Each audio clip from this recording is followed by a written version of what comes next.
নামাজের মধ্যে যে কাজগুলো করলে আল্লাহ নারাজ হন। ভাই বোনেরা, অনেকেই নামাজ পড়ি, কিন্তু এমন কিছু ভুল করি যেগুলোর কারণে আল্লাহ আমাদের উপর নারাজ হন। আসুন আজকে জানি। 1. নামাজে আকাশের দিকে তাকানো। রাসূল সাল্লাল্লাহু আলাইহি সাল্লাম বলেছেন, কিছু মানুষ নামাজে আকাশের দিকে তাকানো বন্ধ না করলে তাদের দৃষ্টি কেড়ে নেওয়া হবে। সহিহ বুখারী ও মুসলিম।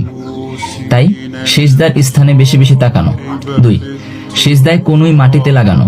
রাসূল সাল্লাল্লাহু আলাইহি সাল্লাম বলেছেন, সিজদায় শিয়ালের মতো হাত বিছিয়ে দিও না। বুখারী ও মুসলিম। তাই কনুই উঠিয়ে রাখা। 3.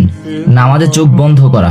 অধিকাংশ আলেম বলেছেন, চোখ খোলা রাখা সুন্নত, শুধু মনোযোগ নষ্ট হলে সাময়িকভাবে চোখ বন্ধ করা জায়েজ। তাই সবসময় চোখ বন্ধ রাখা সুন্নত বিরোধী। 4. নামাজে ঘুমিয়ে পড়া। রাসূল সাল্লাল্লাহু আলাইহি সাল্লাম বলেছেন, যখন তোমাদের কেউ ঘুমে আচ্ছন্ন হয় তখন নামাজ পড়ো না যতক্ষণ না ঘুম কেটে যায়। বুখারী ও মুসলিম। ঘুম ভাঙার পর তারপর নামাজ পড়া। 5.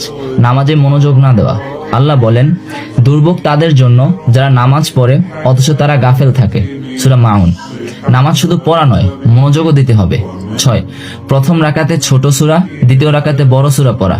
এভাবে পড়লে নামাজ সহিহ হবে, কিন্তু সুন্নাহ বিরোধী। কারণ রাসূল সাল্লাল্লাহু আলাইহি সাল্লাম প্রথম রাকাতে লম্বা, দ্বিতীয় রাকাতে ছোট সূরা পড়তেন। তাই ভাই বোনেরা, নামাজ আমাদের সবচেয়ে বড় ইবাদত। তাই নামাজে রাসূল সাল্লাল্লাহু আলাইহি সাল্লামের শিক্ষা অনুসরণ করতে হবে। আসুন আজ থেকে আমরা সবাই নামাজের ভুলগুলো ঠিক করি আর নামাজকে বানাই আমাদের জান্নাতের চাবি। এবং সবাইকে এই ভিডিওটা শেয়ার করে দিন, যেন সবাই নামাজের এই ভুলগুলো সম্পর্কে জানতে পারে।